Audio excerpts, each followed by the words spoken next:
Les signes majeurs de la fin du monde. Le premier signe est une fumée qui va descendre et qui va se propager sur Terre. Le second signe, c'est la venue du Dajjal, le plus gros imposteur de tous les temps. Ensuite, il y a la sortie de la bête de la Terre. La bête de la Terre parle aux gens, elle distingue le musulman du non-musulman. Et personne ne peut s'échapper d'elle. L'un des signes, c'est le lever du soleil de son couchant. Ensuite, il y aura la venue d'Isa ibn Maryam, Jésus, fils de Marie, du ciel. Ou encore la sortie de Yajouj et Majouj, le peuple de Gog et Magog. Il y aura aussi 3 ouvertures sur la terre qui détruira tout ce qui est dessus. Ce sont 3 fissures, une à l'est, une à l'ouest et une dans la péninsule arabique. Et ces 3 fissures ne se produiront qu'après la sortie du Dajjal et la descente d'Isa alayhi salam. Ces 3 fissures se produiront en étant rapprochées. Enfin, le dernier signe est un feu qui jaillira au Yémen et les gens vont se diriger vers l'ouest pour échapper à ce feu.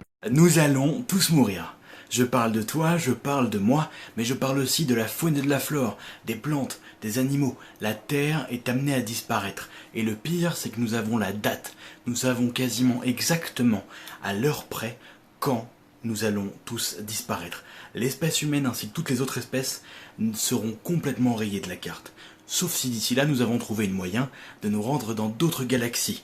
Mais grosso modo, dans 5 milliards d'années, notre Soleil va absorber les planètes les plus proches de lui, petit à petit. Mercure, Vénus, puis nous, la Terre. Si l'être humain d'ici là n'a pas trouvé un moyen de quitter la galaxie, le Soleil rayonnera tellement qu'il finira par absorber toutes les planètes de notre système solaire, et malheureusement, nous avec.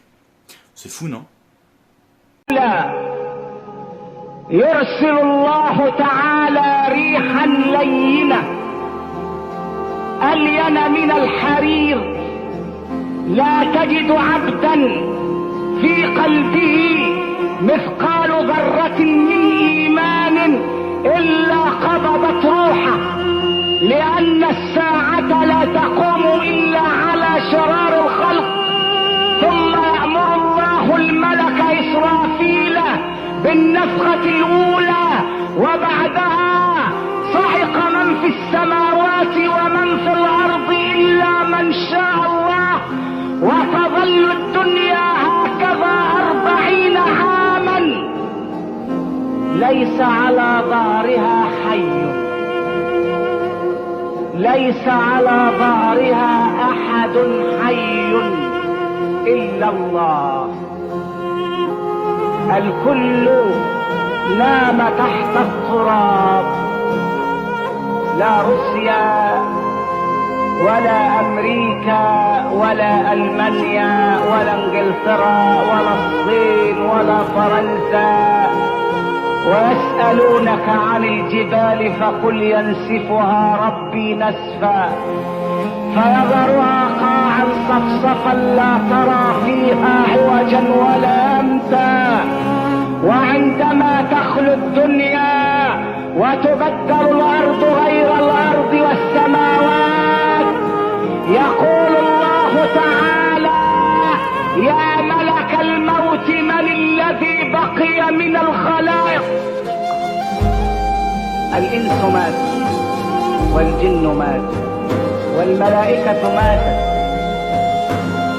الملائكة عندما نزل قوله تعالى كل نفس ذائقة الموت قالت الملائكة لسنا نفوسا وإنما نحن أرواح طاهرة فنزل قوله تعالى كل من عليها فان قالت الملائكة لسنا على الأرض إنما نحن سكان السماء فلما نزل قوله تعالى كل شيء هالك إلا وجهه له الحكم وإليه ترجعون خرت الملائكة ساجدين لله وقالت سبحان من له البقاء وحده ماتت الملائكة والإنس والجن والطير وكل ما على الأرض وما فوق السماء إلا ملك الموت يسأله الله من بقي من الخلائق يا ملك الموت يقول إلهي لم يبق إلا جبريل وميكائيل وإسرافيل وعبدك الماثل الآن بين يديك فيقول له الله اقبض روح جبريل يا ملك الموت فيقبض روح جبريل من فيقول ميكائيل وإسرافيل وأنا العبد الذليل بين يديك اقبض روح ميكائيل يا ملك الموت فيقبضها، اقبض روح إسرافيل يا ملك الموت فيقبضها.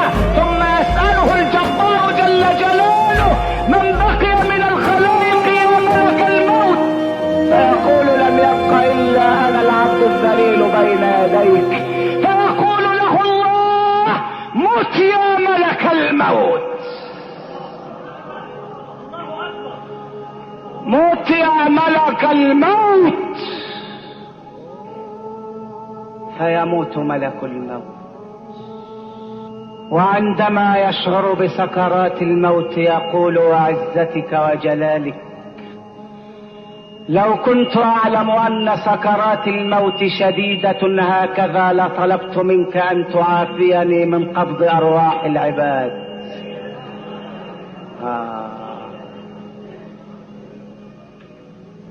ويموت ويموت، يموت ملك الموت. وينظر الله إلى الدنيا وهي خاوية على عروشها، الشمس كورت والنجوم انكدرت والجبال سيرت والعشار عطلت والبحار سجرت والنفوس زوجت، السماء كشطت، الجنة أزلفت، الجحيم سعرت. ينظر ربك إلى الدنيا وهي خالية فيقول يا دنيا أين أنهارك، أين أشجارك، أين بحارك، أين قصورك، أين الملوك، أين الملوك، أين أبناء الملوك، أين الجبابرة، أين أبناء الجبابرة، أين الذين عاشوا في خيري وعبدوا غيري؟ لمن الملك اليوم؟ لمن الملك اليوم؟ يا دنيا، يا دنيا أين الجبابرة وأبناء الجبابرة؟ أين الملوك؟ أين أبناء الملوك؟ أين سكان البيت الأبيض؟ أين حكام الكرملين؟ أين سكان عبدين وقصر الدين؟ وسكنتم في مساكن الذين ظلموا أنفسهم وتبين لكم كيف فعلنا بهم وضربنا لكم الأمثال وقد مكر. Quoi ressemblera la fin du monde dans l'islam? Dans le Coran, il y a peu de détails sur la fin des temps. On sait qu'elle va être annoncée par tout un tas de signes, comme la dépravation sexuelle qui se démocratise, la prise de Constantinople, l'accélération du temps, l'arrivée de 30 faux prophètes, ou encore de nombreuses morts inexplicables. Le monde priera un faux messie, le Dajjal, l'antéchrist. Il est borgne, trompe les hommes en faisant des miracles comme réveiller les morts et arrêter le soleil, mais en secret, il a derrière lui une armée de démons. C'est là que le Mahdi arrive sur terre. C'est un rédempteur qui combattra le Dajjal pour permettre à Issa, Jésus, de redescendre sur terre afin d'y régner. Oui, il y a Jésus dans l'islam, c'est même l'un des principaux prophètes. Là, un archange, Israfil, va faire sonner sa trompette et l'intégralité des humains vont mourir. La terre sera détruite d'un coup. Puis, il resonnera sa trompette et là, tous les humains ressusciteront. De tous les temps, de toutes les époques. Je vous cache pas que c'est difficile de vous donner un conseil pour y survivre. Le coup de la trompette, c'est un peu cheaté. Le mieux, c'est encore que vous n'ayez rien fait de trop problématique dans votre vie, parce qu'à ce moment-là, l'humanité se retrouvera en cercle. Et là, on va lire devant tout le monde un livre dans lequel tout ce que vous avez fait a été noté. C'est là qu'on jugera si vous méritez d'aller au Jannah, le paradis, ou au Jahannam, l'enfer. De la fin du monde. Alors, quand quelqu'un vous dira « Regardez, le Messie est ici » ou « Il est là », ne le croyez pas. En effet, Des faux messies et des faux prophètes vont venir. Ils feront des choses très étonnantes et des miracles pour tromper, si possible, même ceux que Dieu a choisis. Voilà. Je vous ai prévenu. Le Fils de l'homme viendra. Quand on vous dira « Regardez, le Messie est dans le désert », n'y allez pas. Quand on vous dira « Regardez, il se cache ici », ne le croyez pas. En effet, le Fils de l'homme viendra comme l'éclair qui brille d'un bout du ciel à l'autre. Là où il y aura le cadavre, les charognards se rassembleront. Ces jours-là, les gens souffriront beaucoup, et tout de suite après, le soleil ne brillera plus, la lune ne donnera plus de lumière.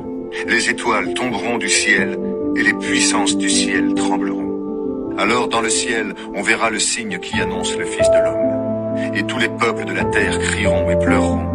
Ils verront le Fils de l'homme arriver sur les nuages du ciel, avec toute sa puissance et toute sa gloire. La grande trompette sonnera, et le Fils de l'homme enverra ses anges, et ils rassembleront ceux qu'il a choisis des quatre coins de la terre, d'un bout du monde à l'autre.